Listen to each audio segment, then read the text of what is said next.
लामा मिंग्या डोंगड्युक ने कहा, मैं तुम्हारा शिक्षक बनूंगा यदि तुम सही राह चुनो, परंतु चुनाव तुम्हें ही करना है। कोई दूसरा आदमी तुम्हारे निर्णय को प्रभावित नहीं कर सकता। मैंने उन्हें देखा, घूर कर देखा, और मैंने जो देखा वह मुझे पसंद आया। एक बड़ा आदमी, बड़ी काली आंखें, चौड़ा खुला चेहरा और ऊंचा माथा। हाँ, जो मैंने देखा वह मुझे बहुत पसंद आया। यद्यपि मैं केवल 7 साल का ही था, मैंने कठोर जीवन जिया था और तमाम लोगों को मिला था और ये निर्णय ले सकता था कि क्या कोई आदमी अच्छा है या नहीं। श्रीमान, मैंने कहा, मैं आपका शिष्य बनूंगा और सही राह को लूंगा। मैंने कुछ दुखी भाव जोड़ा।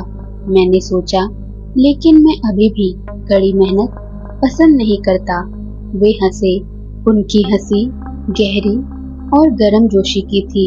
लोब्सांग, हम में से कोई भी वास्तव में कड़ी मेहनत करना पसंद नहीं करता, परंतु केवल कुछ लोग ही इसको स्वीकार करने के लिए पर्याप्त सच्चे होते हैं। उन्होंने अपने कागजों को देखा। अतीन्द्रिय ज्ञान को बलपूर्वक डालने के लिए हमें तुम्हारे सिर के ऊपर शीघ्र ही एक शल्य चिकित्सा करने की आवश्यकता होगी, और तब हम तुम्हारी पढ़ाई को सम्मोहन के द्वारा तेजी से आगे बढ़ा सकेंगे।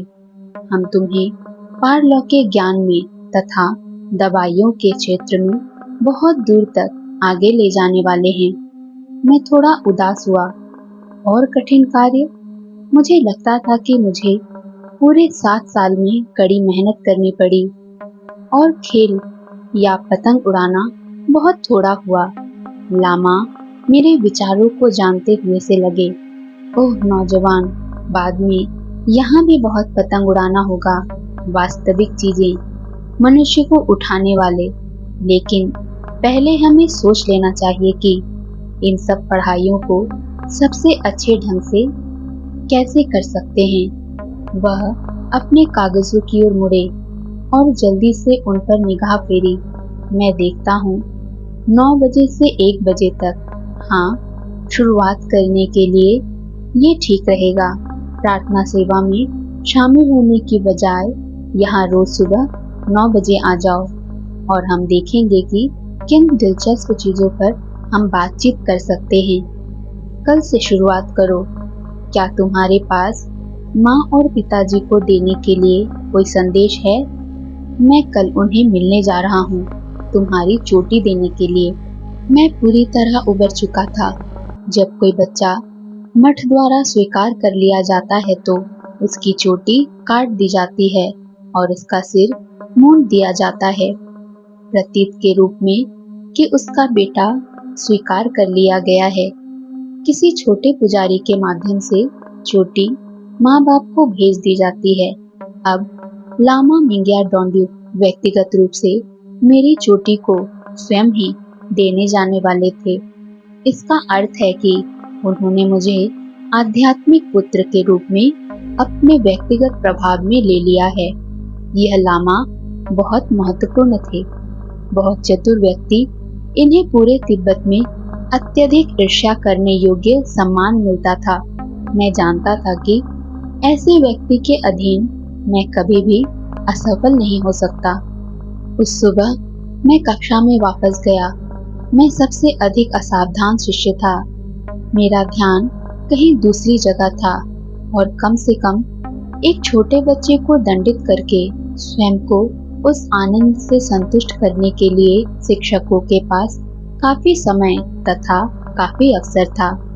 शिक्षकों की यह कठोरता बहुत कठिन दिखी, लेकिन तब मैंने स्वयं को सांत्वना दी। यही तो कारण है जिसकी वजह से मैं यहाँ सीखने के लिए आया हूँ। यही कारण है कि मैंने पुनर्जन्म लिया है। यद्यपि यह मुझे याद नहीं था कि मुझे दोबारा क्या सीखना है। तिब्बत में हम पूर्व जन्म में दृढ़ विश्वास रखते हैं। हमारा विश्वास है कि यदि कोई विकास के अगले निश्चित चरण में पहुंच जाता है तो वह अस्तित्व के दूसरे लोक में जाने का चुनाव कर सकता है, अथवा और अधिक सीखने के लिए या दूसरों की सहायता करने के लिए पृथ्वी पर वापस लौट कर आ सकता है। यही कारण है कि बुद्धिमान मनुष्य अपने जीवन में एक निश्चित उद्देश्य के साथ आते हैं, परंतु अपना कार्य पूरा होने से पहले ही मर जाते हैं। उस अवस्था में हमारा विश्वास है कि वह अपने काम को पूरा करने के लिए वापस लौटते हैं, बशर्ते कि इसका परिणाम दूसरों के लिए हितकर हो। केवल कुछ लोग ही अपने पूर्व जन्म को पता कर पाते हैं। इसके कुछ निश्चित चिन्ह हैं, परंतु इस पर आने वाला खर्चा और समय की कमी इसको रोक देती है। जिनके ये चिन्ह पाए जाते हैं, जैसे मेरे थे, उनको जीवित अवतार कहा जाता है। मेरे प्रकरण में मुझमें अपने पारलौकिक ज्ञान का बलपूर्वक प्रवेश किया जाना था। क्यों, मैं नहीं जानता।